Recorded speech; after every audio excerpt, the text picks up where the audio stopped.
endangered birds in the world. It's very interesting because in 1953, Don Antonio Rodriguez Vidal did the first study on the Puerto Rican parrot.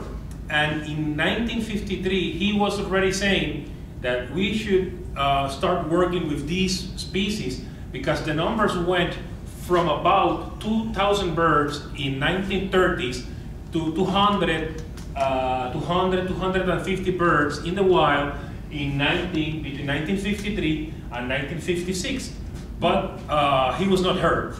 Nothing took attention to his message. Back then, conservation, taking care of the planet was not like the thing in. So his message was not followed. So basically, in 1967, the species was declared endangered, and only 24 birds remain in the wild. And the worst year for the species was 1975, when the species went as low as 13 birds.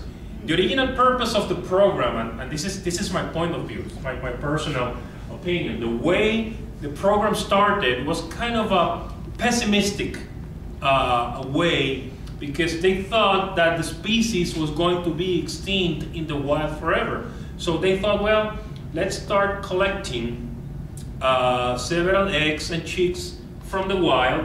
Maybe we will be able to collect a few adults, and we will be able to start a captive flock, and that captive flock will be the universal representation of the Puerto Rican parrot in the wild if the species is gone. And at the same time, we are going to start learning about the species. Keep in mind that back in the 60s and the 70s, we don't have as many aviculturists as we have now, that most of the knowledge on how to breed these birds in captivity was just in a few hands around the world. Something else that I want you to keep in mind during my presentation is that the purpose of our program is the recovery of the species in the wild, reintroduction of the species in historical habitat, and reintroduction of the species at the Caribbean National Forest, now known as a Yunque National Forest. So you already saw Ricardo's presentation, so from you can tell how we are a cooperative program, how both aviaries work together. Ricardo and me, we have the tendency to say that they tend to keep us as captives, as the parrots. So we barely leave the aviary. We're not allowed to be free. So most of the time we're captive, and Ricardo's work and mine is, work together so we can produce as much birds as possible, that we can deal with the gene pool, we can deal with the genetic variability available, that we can produce enough pairs to continue the production of more chicks, that we can produce the birds that will be available and suitable for release into the wild. So that means Ricardo and me, we are under constant pressure from all sides of the program, because basically the Rio Abajo aviary and well, I keep calling it Luquillo, it should be Iguaca aviary, we are the cornerstones for the program. Without the aviaries, the release program nor the management of the wild population can occur. This is some general information that you have already seen through the video and some of the things I have mentioned. But I just want to point you to the third line, just to give you an idea. Just to give you an idea, I was talking with Ricardo about the most recent data it took the program 20 years between 1979 and 1999 produced 100 birds. 20 years. Just this year, between Ricardo's aviary and mine, we produced a total of 87 chicks. So in just 1 year, we almost did what took the program 20 years. So these numbers are changing continuously because, well, between 1979 and 2003, the production of fledglings was between 4 and 5 chicks. Now it's around 16. Actually, if I take in consideration the data from 2011, the mean production went up to about 21 chicks per year.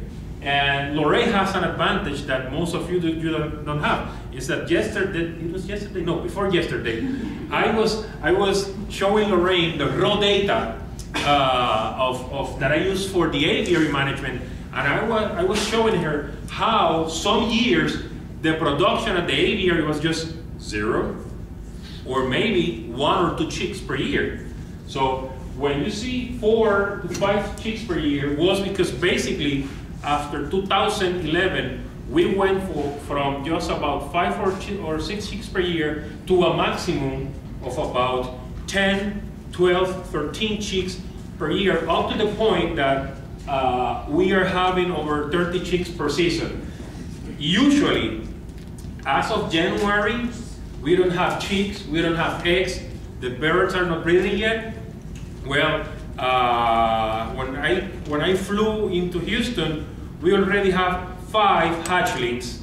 One of them died, but we have 5 hatchlings, and as of this week, we are already banding our first 4 chicks, and probably when I get back home, probably we would have a few more fertile eggs and a few more chicks. Usually at this stage in the breeding season, it's very unusual to have chicks during January. During January, the breeding season is only starting, and we already have 4 chicks for this season. So our purpose, as I mentioned, is to bolster the existing wild population, the releases, and the creation of new wild population. And I use the quotation because basically it's the reintroduction of a captive species into the wild.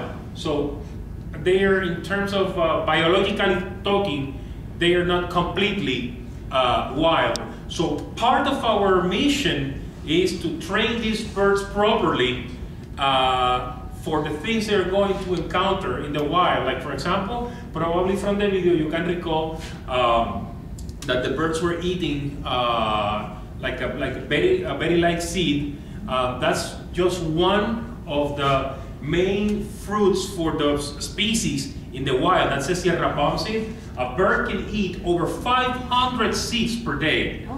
So in captivity, of course, we cannot provide all those seeds, but those birds that are going to be released, we are constantly enriching their environment with the same things they are going to find in the wild. And Sierra palm is just one of them.